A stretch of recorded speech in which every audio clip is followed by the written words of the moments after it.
នៅក្នុងមេរៀននេះយើងនឹងសិក្សាពីរបៀបក្នុងការបង្កើតអ៊ីមែលជាមួយនឹង Google Mail អញ្ចឹងយើងមានចំណុចចំនួន3ដែលយើងត្រូវដឹងទី1គឺតាក់ទងជាមួយនឹងការបង្កើតនេះយើងត្រូវចូលមកកាន់gmail.com បន្តមកទៀតគឺការដាក់ឈ្មោះ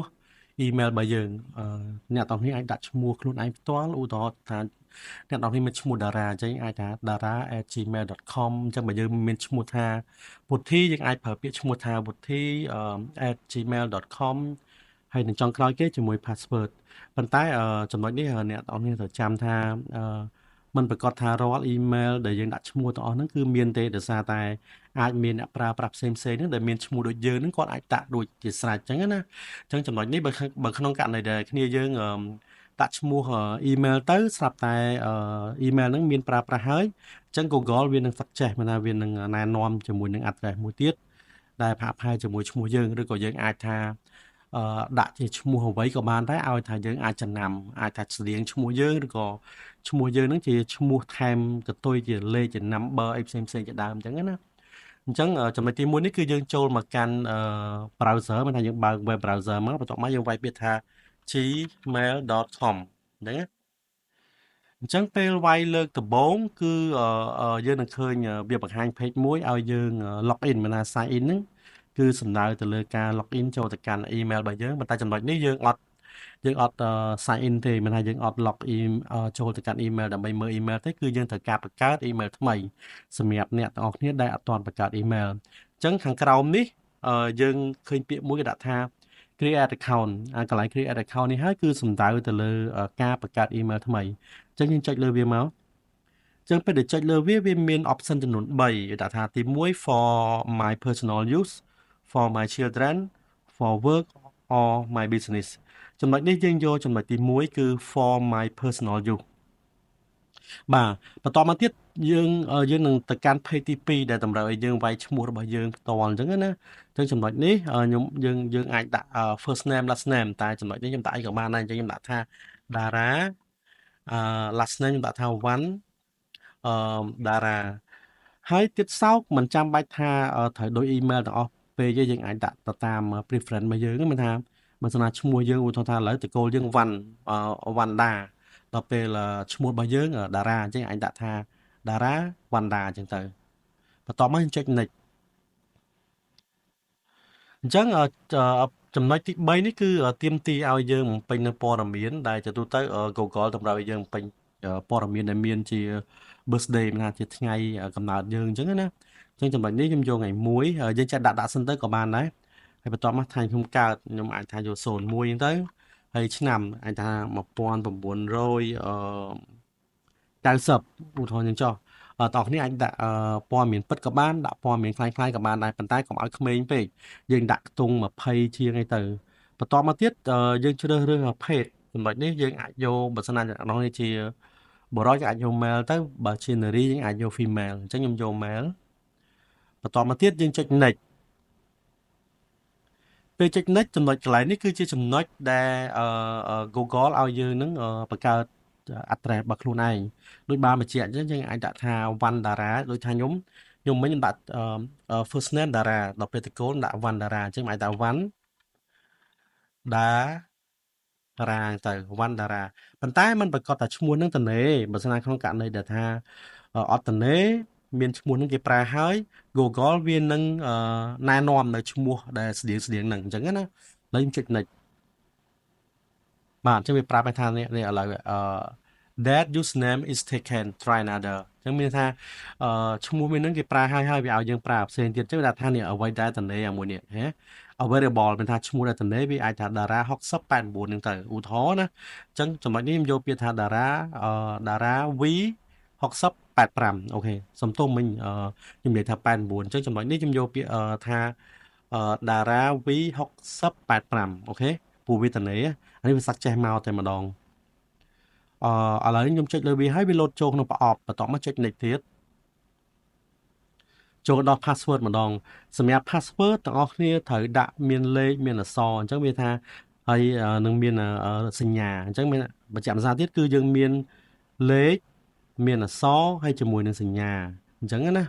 ហើយក្នុងនេះដែរខ្ញុំមាន note របស់ខ្ញុំស្រាប់គឺខ្ញុំអាចប្រើប្រាស់នៅ password មួយនេះតើអ្នកអាចជ្រើសរើសនៅ password រៀងៗខ្លួនហើយយើងត្រូវចាំថា password ជារឿងសំខាន់យើងត្រូវតែកត់វាទុកអញ្ចឹងណាឬក៏យើងអាចដាក់ទៅលើពាក្យណាមួយដែលយើងចាំខ្លួនឯងហើយមិនងាយនឹងភ្លេចអញ្ចឹងណាបើក្នុងករណីអ្នកគ្នាឆាប់ភ្លេចអាចត្រូវសរសេរណាយើងត្រូវ take note នៅក្នុង laptop យើងឬក៏ទូរស័ព្ទដៃយើងឬក៏សរសេរដាក់ក្តារហើយចំណុចនេះខ្ញុំបានបង្កើតឲ្យស្រាប់សម្រាប់ខ្លួនខ្ញុំតើអ្នកគ្នាអាចប្រើប្រាស់ដូចខ្ញុំក៏បានប៉ុន្តែខ្ញុំអត់ណែនាំឲ្យប្រើប្រាស់ password ជាមួយខ្ញុំទេតើអ្នកអាចប្រើប្រាស់ក្នុង password ផ្ទាល់ខ្លួនបានអញ្ចឹងណាចឹងខ្ញុំ select មក copy path តែម្ដងទៅហើយតើអ្នកគ្នាចាំថា password ត្រូវមាន8ខ្ទង់ឡើងអញ្ចឹងណាហើយ password ពីរប្រអប់ហ្នឹងគឺត្រូវតែដូចគ្នាតែម្ដងដើម្បីឲ្យវាទៅមុខបន្តទៀតអញ្ចឹងខ្ញុំចុចពី connect កន្លែងនេះខ្ញុំបង្ហាញថា password ហ្នឹងវាត្រូវគ្នាអត់ជាយោបល់ខ្ញុំបងប្អូនគួរតែ take note នៅក្នុងទូរស័ព្ទដៃឬក៏ laptop របស់យើងហ្នឹងហើយ copy paste តែម្ដងទៅដើម្បីឲ្យ make sure ថាប្រកាសថា password ហ្នឹងវាត្រូវគ្នាអញ្ចឹងខ្ញុំចុច next ហើយចំណុចបន្តទៀតនេះគឺជាចំណុចសំខាន់Google តម្រូវឲ្យយើងនឹងធ្វើការផ្ទៀងផ្ទាត់ឬក៏និយាយសួរស្ដាប់ទៅថាបញ្ជាក់ថាយើងនឹងពិតជាមនុស្សមិនមែនជា robot មិនមែនជា AI ឬក៏មិនមែនជា system ណាមួយដែលមកបង្កើតអូតូអញ្ចឹងវាតម្រូវឲ្យយើងដាក់លេខទូរស័ព្ទដៃយើងផ្ទាល់ហើយចំណុចនេះខ្ញុំចង់បញ្ជាក់ថាជាចំណុចសុវត្ថិភាពខ្លាំងមែនទែនក្នុងករណីដែលយើងភ្លេច password របស់ email យើងអាចrecovery ដែលមានន័យថា recovery នេះមានថាយើងទាញយក password យើងត្រឡប់មកវិញហ្នឹងគឺតាមរយៈលេខទូរស័ព្ទនេះហើយអញ្ចឹងមានថាលេខទូរស័ព្ទនេះសំខាន់មែនទែនដែលយើងត្រូវតែប្រកាសថាយើងមានលេខហ្នឹងកាន់ក្នុងដៃអញ្ចឹងណាបើក្នុងករណីគេ hack យក account យើងបាន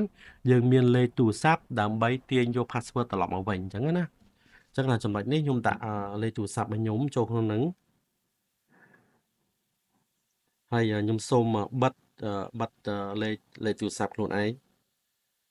បន្តិចអញ្ចឹងខ្ញុំអាចប្រើ010 012គ្នាយើងមានលេខទូរស័ព្ទប្រព័ន្ធណាយើងអាចប្រើប្រព័ន្ធហ្នឹងទៅ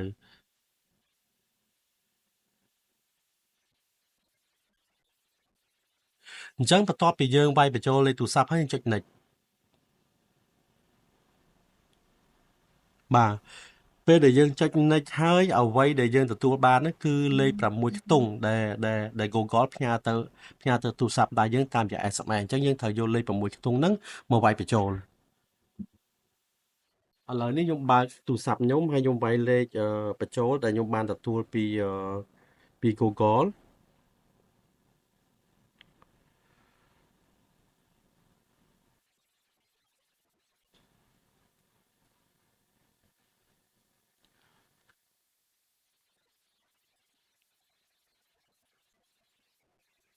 តបមកខ្ញុំចុច next ទៀតបន្ទាប់ពីវាយលេខ6ខ្ទង់ដែលបានទទួលពី Google តាម SMS មកបាទអញ្ចឹងបន្ទាប់មកទៀតយើងឃើញគេដាក់ថា add recovery email ចំណុចនេះនិយាយទៅយើងអាចរំលងក៏បានដែរបើសិនណាយើងអត់មាន email ទី2ណាយើងមានតែមួយ email ហ្នឹងទេយើងអាចរំលងក៏បានដែរហើយគោលបំណងនៃការដាក់ email នេះគឺក្នុងគោលដៅមួយ reset password ដូចទៅនឹងយើងដាក់លេខទូរស័ព្ទដែរបើក្នុងករណីយើងមាន email តែចំណុចនេះខ្ញុំយកពាក្យថា skip មានថារំលងវាយើងអត់ពេញទេបាទ